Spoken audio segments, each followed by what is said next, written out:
Et bonjour à tous et bienvenue sur la chaîne Idées de droite. Et aujourd'hui, eh bien c'est la dernière vidéo de l'année, hein. L'année est passée très vite, en tout cas pour moi elle est passée très vite. Et c'est en partie grâce à vous, hein, je vous remercie beaucoup.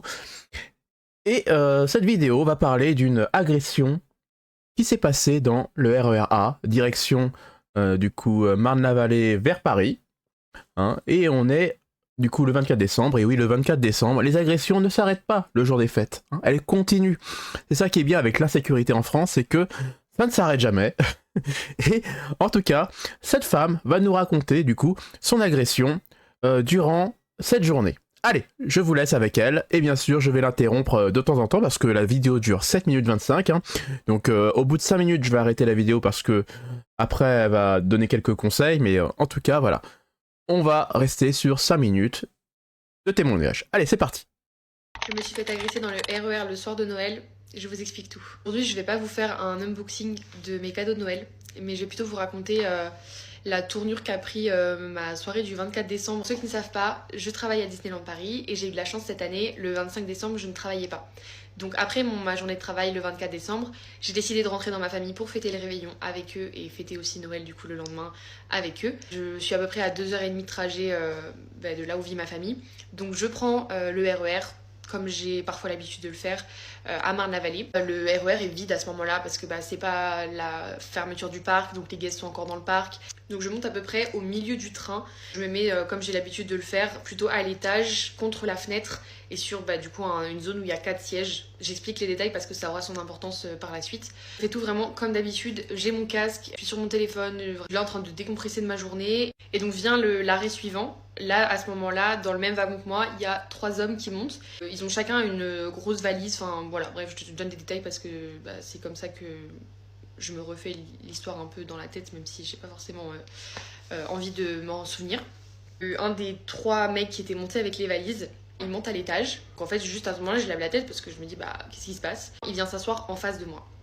En même temps, il y a un deuxième mec du coup du même groupe qui vient s'asseoir à côté de moi. Et là, je suis pas forcément hyper détendue parce que je me dis c'est quand même bizarre. Donc elle nous raconte qu'après sa journée de travail, le 24 décembre, elle avait prévu de rentrer chez elle, chez sa famille, pour fêter Noël. Et du coup, elle est un peu épuisée. Donc du coup, vous savez, quand vous êtes épuisé, que vous rentrez du travail, vous pensez pas à grand chose et pas trop à votre sécurité en fait. Donc du coup, elle est montée dans les RER A, à l'étage, côté fenêtre. Et il y avait du coup 4 places. Hein. Souvent le RER A, il y a 4 places ou 6 places, il me semble, hein, si je m'en souviens bien. C'est 4 places et 6 places. Quand vous allez en haut ou en bas, hein. Quoi qu'il arrive, c'est pareil, la configuration est la même. Et du coup, 2 personnes hein, avec des valises. Alors, elle dit pas l'origine des personnes, hein, mais bon, je pense que vous allez le deviner quand on va continuer son témoignage. Mais du coup, ces 2 personnes-là s'assoient en face d'elle et à côté d'elle. Ce que je trouve plutôt étrange. Hein. Si je suis avec un pote, par exemple, je m'assois à côté de mon pote. Hein, et je laisse la personne que je connais pas en face, en fait. Hein. C'est plutôt la configuration que je me mets en place quand je suis avec quelqu'un. Mais bon, là, c'est vrai que c'est assez bizarre d'avoir une personne qui se met en face de vous et la même personne du même groupe se met à côté de vous. Du coup, vous êtes encerclé. Hein, et n'oubliez pas qu'il y a des valises, donc du coup, ça y est, là, elle peut plus bouger quoi qu'il arrive. Allez, c'est parti. Celui qui est à côté de moi, il me fixe. Je sens sa respiration à côté de moi, ça me dégoûte rien que d'y penser. Et le mec en face de moi commence à me parler des trucs en mode ouais, t'es trop belle, voilà, je te marie, enfin des trucs comme ça. Je suis en mode gros cassos. Ah, et ben voilà, ça y est, tu vois, tu peux le dire, hein. Bon, elle le dit sans le dire, c'est-à-dire que tu es trop belle, wesh, il faut qu'on te marie, etc. Ce sont des mots, hein, on va dire des attitudes plutôt racailleux, hein, non? Racailleux, plutôt côté maghrébin, non? Qu'est-ce que vous en pensez? Et comme vous le sentez, il y a déjà encore un schéma hein, qui se redessine encore, mais c'est toujours le même schéma. Donc nous avons 2 ou 3 individus qui arrivent, hein, ils commencent à vous fixer, à vous dire des choses pas très agréables, dans la langue de Shakespeare. Et, attendez, et bien sûr, nous aimerions savoir qu'est-ce qui se passe ensuite, hein, honnêtement. Allez, c'est parti. Le mec commence à me toucher les cheveux. Je me recule, je suis en mode ça va pas ou quoi? Y a pas à toucher à toucher les gens comme ça en fait. Et le mec commence à me toucher les cuisses. Il commence à me toucher les cuisses. Il m'effleure la poitrine et là en fait je repousse sa main. Le mec m'attrape par les cheveux, donc j'avais des tresses ce jour-là. Je suis complètement tétanisée. À part repousser sa main, c'est le seul réflexe que j'ai pu avoir. De toute façon, même si j'avais voulu me lever, le mec était à côté de moi, me bloquait la sortie. Donc c'est pour ça que j'ai précisé que je m'étais mise contre la fenêtre. Vraiment le mec qui s'est mis à côté de moi, me bloquait pour partir. Il y avait plusieurs. Ah mais ce sont des gentlemen, non? Qu'est-ce que vous en pensez? C'est-à-dire que, bon déjà dans le RER quand vous êtes assis, souvent vous êtes quand même proche hein, des individus en fait, hein, quand vous êtes plutôt serré, hein, et en face de vous, il y a un peu de distance, mais si la personne s'avance, bah là elle est quasiment en face de vous en fait, hein, elle vous colle, elle vous colle le visage en fait, donc je pense que cet individu hein, a encore un problème avec les filles qui ne sont pas voilées, hein, moi je dis ça comme ça. Du coup le premier contact avec la langue de Shakespeare n'a pas fonctionné, du coup il a essayé avec le contact corporel, mais visiblement elle n'était pas très réceptive et je la comprends, hein, je pense que quand vous êtes en train de rentrer du boulot, que vous êtes crevé et que deux individus très louches viennent à côté de vous et viennent vous embêter, je pense que ça ne peut pas très bien fonctionner. Mais il y avait plusieurs personnes qui étaient dans le wagon. Personne n'a levé le petit doigt pour venir m'aider. Mais personne. C'est-à-dire qu'il y a même des gens qui ont changé de place pour aller en bas du wagon pour éviter d'être confrontés à la situation. Ah, et bienvenue en France, voilà, on sent la solidarité entre les personnes, c'est que...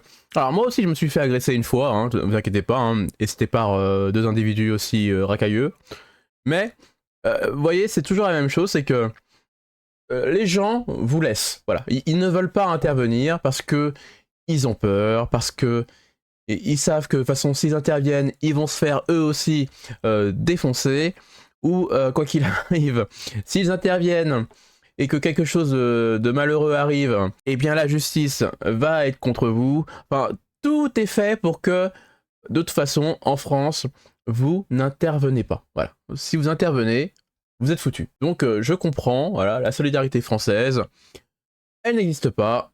Si vous vous faites agresser dans les transports, les gens, qu'est-ce qu'ils font?